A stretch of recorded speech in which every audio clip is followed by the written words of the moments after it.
Drage moje trudnice, ili neko će tek biti. Imamo jako puno preljepih priča za vas. Trudnoća je stanje, drugo stanje. To više nije ono prvo stanje, to je bajkovito stanje. Jednom zgodom je rekla moja kćer svoje prijateljici: nemoj se družiti sa mojom materom jer odmah ćeš ostati noseća, jer ona to tako lipo priča da svak poželi da ostane trudan. Ovaj naš klub nosi sreću svim našim trudnicama.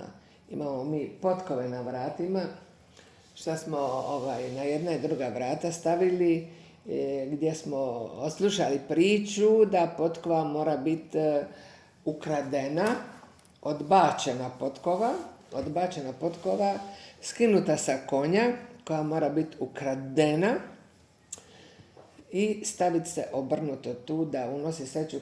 Svaka trudnica koja je prošla ovaj naš prag, svaka je završila predivan porod sa prekrasnim zdravim djetetom. Možda je malo bilo problema u rodilište, jer se rodilišta ne slažu sa ovim našim načinom prirodnih poroda, ali zato vas, draga trudnice, zovem da se vi borite za svoju bebu i za sebe, da rodite najnormalnije, da trudnoću prođete najnormalnije, bez dodatnih strahova, bez bilo čega, jer se svaka trudnica, čim prvu sekundu ostane trudna, promijeni psihički, fizički, emocionalno, duhovno i ko zna na koje sve načine. Jer to je drugo stanje, to je blaženo stanje, to je nešto što je predivno i što niko nema prava da vam to ruši. Tako da vi u našem klubu, preko online, pogotovo uživo, dobijate sve ljepote tog svoga stanja, ljepote poroda, ljepote poslije poroda, ljepote dojenja. Znate vrijeme, sve što treba da znate. Tako evo, danas smo uzeli temu RH negativni faktor.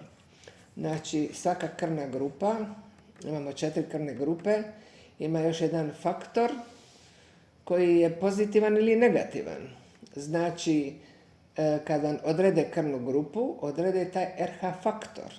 Znači, ako imate krvnu grupu, stavimo na primjer B i RH faktor negativan, znači vi nemate taj faktor u svojoj krvi jer on je negativan. Ali vaš suprug ima taj RH faktor u njega pozitivan. On je, stavimo, A krvna grupa sa RH faktorom pozitivnim.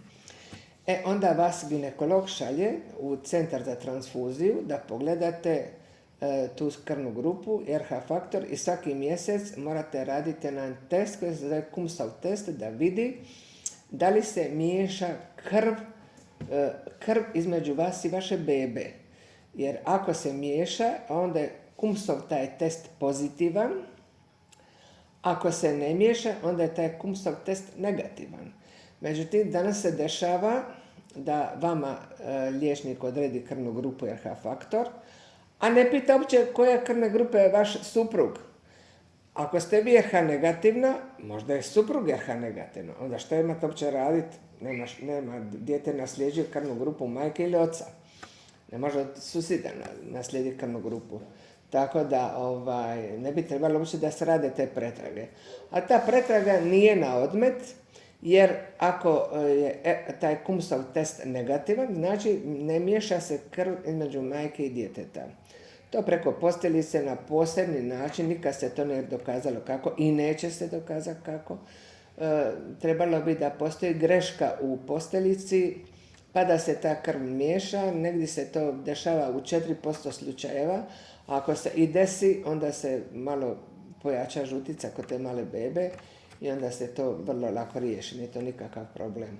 Ali dobro je znati, nije loše raditi taj Kumsov test, ali isto bi trebalo da vam pita je li suprug RH pozitivan ili je suprug RH negativan.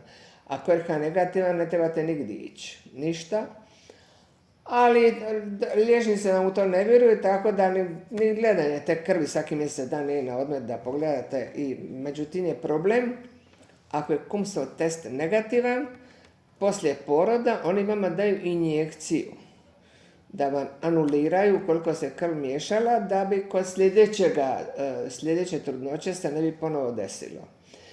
Međutim, ako je RH negativan, onda vam ne treba ta injekcija dati jer se ništa nije promiješalo, ništa se nije desilo i onda je to ta injekcija koja se svima daje mehanički čisti višak. Ako možete odbiti, pogotovo ako je morate platiti, do nedavno se plaćala, možda se i danas plaća i to dosta se plaćala, nabavljali su tu injekciju iz Slovenije, tako da možete to slobodno odbaciti jer to ama baš ničemu ne služi, nego jednoj navici koja se uvukla među liječnike, godinama to traje, niko ne mrda, mehanički se to radi, tako da izbacite tu njihovu mehaniku jer to ne treba da se trujete bez veze. Možete vi 10 djece roditi, tek kod 10 da se možda pomiješala ta krv i se pomiješala kod prvoga, a kod svih 9 nije, tako da to nema nikakve veze. Tako da taj RH negativitet u vašoj trudnoći ne bi trebalo da vam bude nikakav problem. Znači, pogledajte krvnu grupu, RH faktor, obavezno neka pogledajte suprug krvnu grupu RH faktor, a napravite te Coombsove teste, ako su svi negativni, ne primajte tu injekciju nakon poroda jer je to višak koji vam definitivno ne treba. Tek toliko za danas. Pozdravljam!